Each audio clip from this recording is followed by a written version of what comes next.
Welcome, dear listener. You've come here to rest, to let your thoughts slow down, and to slip gently into sleep. There's no rush here, just a calm and peaceful journey through time. As your head rests softly on your pillow, let your mind drift to a different world, a different time, one that moves slowly and quietly, where sandals scuff along cobbled roads and the scent of olive oil and baked bread hangs warmly in the air. Tonight, we'll walk together through the daily life of a Roman citizen. Let's begin in the early hours, just before dawn, in the city of Rome around the 1st century CE. The world is still dark, but the city is gently stirring. Listen to the hush of the Tiber River as it flows steadily under arched stone bridges. The air is cool and a little damp, carrying the faint aroma of smoke from hearths just being lit. Somewhere a rooster begins to crow, signaling the slow start of another day in the heart of the Roman Empire. Our story follows a modest but respectable Roman citizen named Lucius. He lives with his wife, Julia, and their 2 children in an insula, a multi-storied apartment building common in Rome. Their home is on the 3rd floor, a simple but well-kept space, furnished with wooden stools, a low table, and clay oil lamps that flicker gently in the pre-dawn quiet. As the first light touches the tiled rooftops, Lucius rises from his straw-stuffed mattress. He stretches slowly, his linen tunic soft against his skin. The walls of the room are bare, save for a small, painted shrine, a lararium, that holds tiny figurines of household gods. Lucius lights a bit of incense and murmurs a quiet prayer, his voice barely above a whisper. Julia is already awake, preparing a light breakfast. There's no rush. This morning meal is simple, a piece of bread dipped in watered wine, or maybe a bit of goat cheese with olives. Their children, sleepy-eyed and barefoot, join them quietly. The family eats together, seated on stools or the floor, savoring the quiet beginning to the day. The streets outside begin to come alive. Merchants roll open the wooden shutters of their shops. Bakers pull hot loaves from communal ovens. The scent of fresh bread mingles with the earthy perfume of wet stone and the gentle clip-clop of horses pulling carts. Lucius leaves the apartment, wrapping his toga over his tunic. It's a sign of his citizenship, a right earned and respected. The toga is heavy and takes effort to drape properly, but it's tradition, and Lucius wears it with quiet pride. He walks slowly through the cobbled streets, the early sun casting long shadows behind the columns of temples and the arches of aqueducts. There is a rhythm to the morning, a gentle procession of life as vendors arrange their stalls, children chase one another in alleys, and neighbors greet one another with nods and soft smiles. Lucius stops briefly at a taberna, a small shop that sells everything from wine to ink. He chats briefly with the shopkeeper. Small talk about the weather, the grain ships arriving in Ostia, or a bit of neighborhood gossip. There is no hurry. He then continues to the Forum, the heart of Roman civic life. It's still early, so the crowds are thin. Marble statues stand silently in their niches.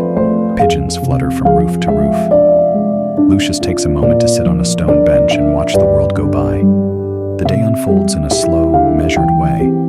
Lucius is not a senator or a general, just a man who tends to business and family, who participates in public life when he can, and who finds satisfaction in the gentle routines of Roman living. Later in the morning, he may visit the public baths, a central part of Roman life. The baths are vast and serene, echoing softly with footsteps and quiet conversation. Lucius begins in the apoditerium, the changing room, where he leaves his sandals and tunic. Then he moves to the tepidarium, the warm room, to ease his body into relaxation. The caldarium follows, filled with steam and hot water, enveloping him like a comforting fog. Here time slows even further. He might chat with a friend, or simply close his eyes and listen to the low murmur of water and voices. Afterward, he steps into the frigidarium, the cold plunge, quickly and with a gasp, before drying off and oiling his skin. Back home, Julia prepares the main meal of the day, the prandium. It's a humble affair. Lentils stewed with herbs, maybe a bit of salted fish, and dates for sweetness. They eat together, as a family, seated once again on their stools, talking quietly about small things, the children's lessons, the sound of the neighbor's lyre, the birds nesting under the eaves. The afternoon is slow and warm. The city hums, but not too loudly. Lucius might rest, read a scroll, or help his son with writing practice. On some days, he walks to the edge of the city, where farms and gardens sprawl beyond the walls. There he gathers fresh herbs or watches the goats lazily chewing cud under fig trees. As the sun begins to descend, the sky shifts to soft pinks and golds. Julia lights the oil lamps, their flames fluttering gently in the gathering dusk. The family prepares for the evening meal, a light cena of barley porridge, vegetables, and wine. They eat slowly, their voices calm, the air fragrant with rosemary and basil. After dinner, Lucius steps out onto the balcony. The street is quieter now, the shops closed, the sky dotted with stars. The moon casts a silver light over the rooftops. Somewhere a flute plays a soft melody. He leans against the stone railing and breathes in the cool night air. Back inside, Julia tucks the children into bed. She hums softly, a lullaby passed down through generations. Lucius places a small offering at the household shrine, thanking the gods for another peaceful day. As the oil lamps flicker low, the city sighs into sleep. The streets grow still, the Tiber flows quietly beneath the bridges, and the stars wheel slowly overhead. Lucius lies down beside his wife, their straw mattress rustling softly. His breathing slows, and his thoughts drift. To gardens, to quiet baths, to warm bread and gentle voices. And now, dear listener, so may you. Let the calm of ancient Rome wrap around you like a soft blanket. Let your breath slow, your eyes grow heavy, and your thoughts wander gently.